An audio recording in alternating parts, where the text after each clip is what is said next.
threesome problem. So threesome problem is basically you have bunch of random integer was given. Let's say that you have 10, you have 0, you have say -10, you have 15, you have 30, and then you have say -30, -15, right?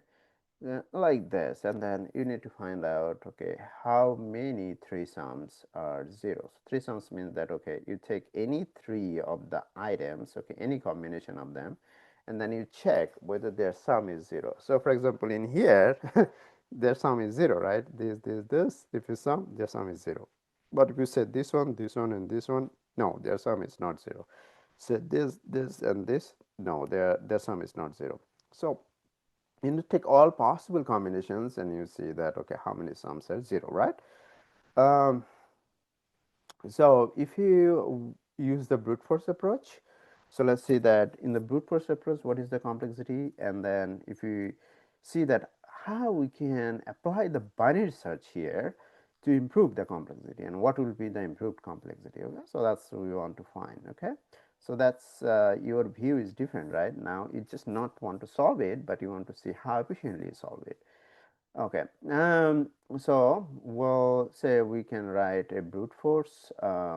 So if you write a void and then say ordinary or brute force ordinary threesome, so that's our function, and then what it will take an array of items, okay, and then we'll do this, that, okay, so we need to, so let's say that we say the count is initialized to 0 first, and then so count will say that how many threesomes are there, right? So right, so it's a, this is ordinary or brute force, so we need a 3 nested loop. So I will start from 0, I less than n, and then I plus plus, so that's our first loop. Okay, so because we need 3 loops, since we have 3 items to add, so that j will start from next item, which is I plus 1, and then j is less than n, and then j plus plus. Okay, so this is our second loop, and then we'll go for the third loop, which is for k is starting from j plus 1, and then say k is less than n, and then k plus plus, and then now we'll check our condition. Okay, so we write a if condition if a of I plus a of j plus a of k is equal to 0, then we'll just increment the count. Otherwise, we'll not increment the count, and thus we finish our loop. So this is the first loop, inner loop, then the second inner loop, this is the outer loop, and this is your function to finish. Okay, so now you see that what is the complexity for that. So according to the Don Canute, we can find the cost and frequency for all the operations, but then we say that we can apply the simplifications, and then we know that this is the most dominant operations. So let's say this is your dominant operation is the array access. Okay, so how many times the array access happen here?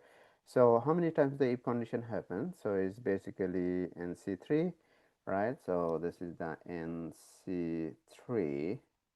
Okay, um, okay, we have seen that why it is nc3, because we know that what's the nc2 previously. So okay, so using the same, since we have 1 2 3, so we can write this is the nc3, right? So what will be the nc3 value? So we can write n into n minus 1 into n minus 2, right, and divided by factorial of 3. So that's the nc3 here, which is factorial 3 is 1 by 6, right? And then n into n minus 1 into n minus 2, right? So this is for the if condition or equal to condition happens. Now if you say array access, how many times array access happen? You just multiply by 3, okay? Because there are 3 array access happen for each if condition checking, okay? So n into Sorry, it will be multiplication n minus 1 and then multiply by n minus 2. Okay, so it's basically half. So that's the array axis, half into into n minus 1 into n minus 2. Okay, so that's your array axis. This is the most dominating operations.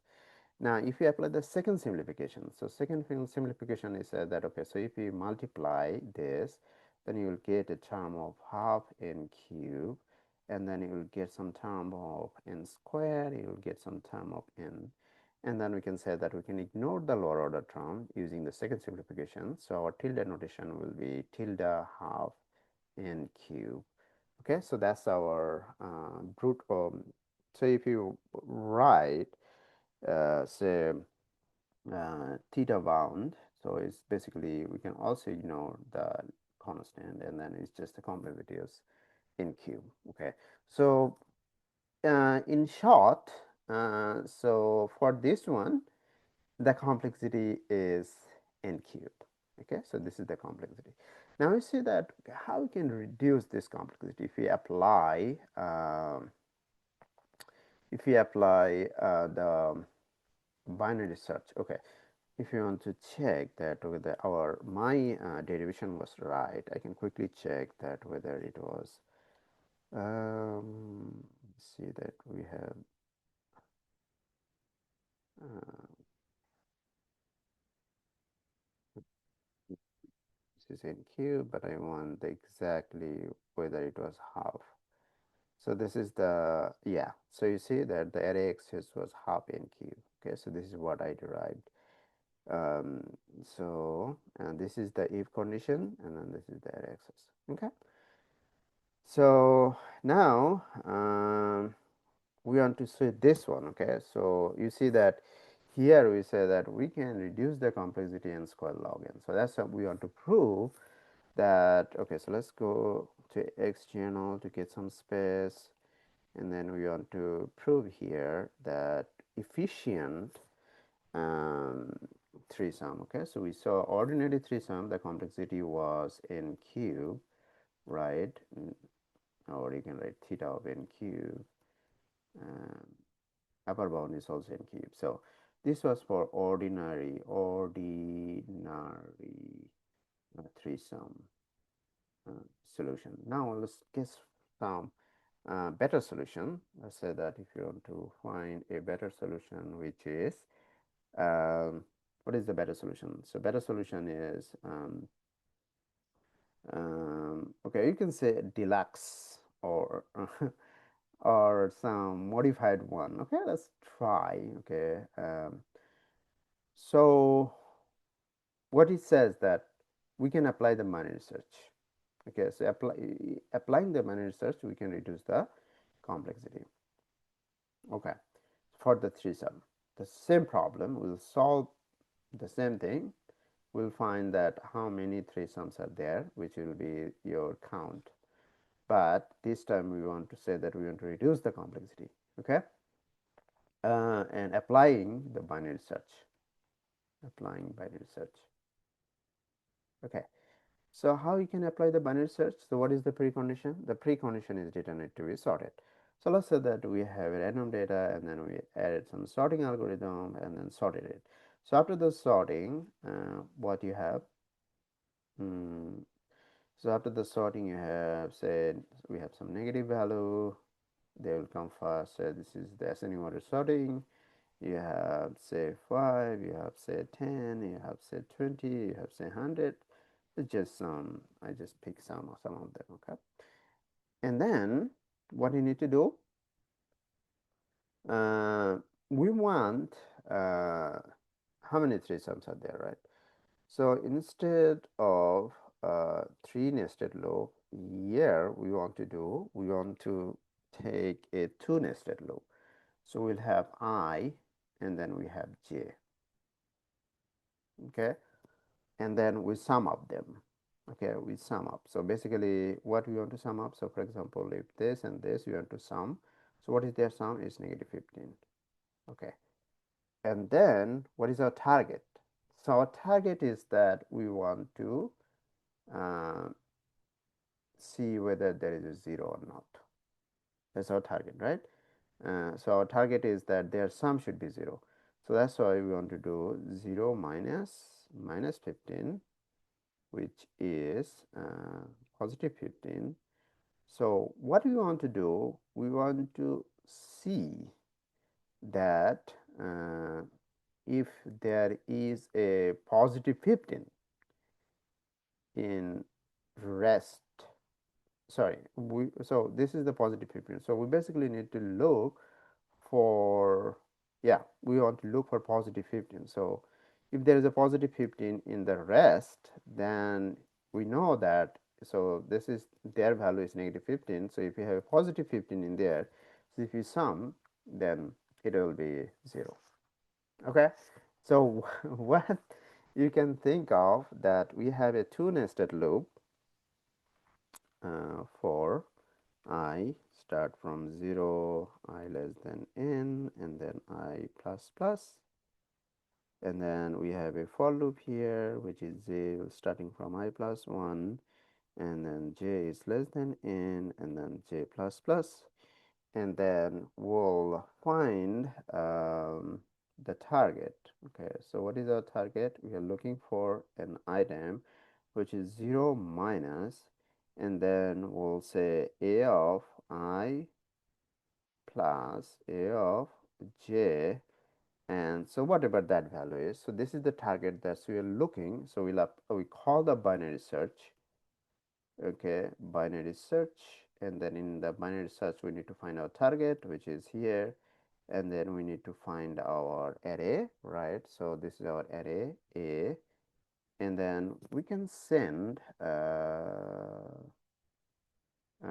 the, if you want to say that this is the array, and then array first index will be uh, j plus 1 to the last item, which is n, right? Or you can say n minus 1. So that's where you need to search that whether you find the target, right? So and then it will return a value. So let's say that this is it return. So let's say that if no, okay, sorry, it will return say integer, um, integer say index. Okay, so you will check that is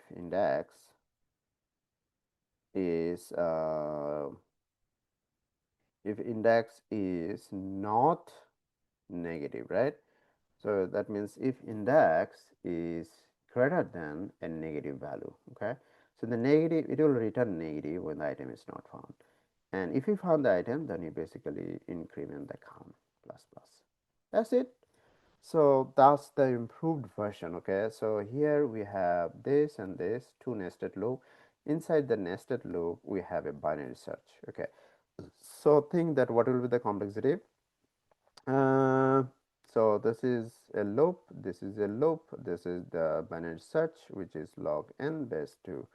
So what will be the complexity for this case? Is now is basically n into n, because it's a two loop, and then we have a binary search which complexity is this one. So here we are, complexity is order of n square log n base 2. Okay, so this is our complexity. And then there will be another complexity. So if your data item is not sorted, then you need to also sort it. So that's one we can get by n log n. Say, for example, if you apply the merge sort or you apply the quick sort, this is the complexity. Okay, so now this, and then since this is the dominating, so we can ignore this one using the second simplification, and then our complexity is basically this one. So the tight bound of this complexity is the n square log n base 2. Okay, instead of nq, which was the ordinary complexity, ordinary algorithm complexity, or naive Bayes, or you can say brute force one. Okay, so the efficient one complexity is reduced to n square log n, right? So this is a significant improvement, because instead of n, if you take log n is a much smaller value. So it's basically log n is much smaller than n. Okay, so this value is smaller. So so the complexity is reduced.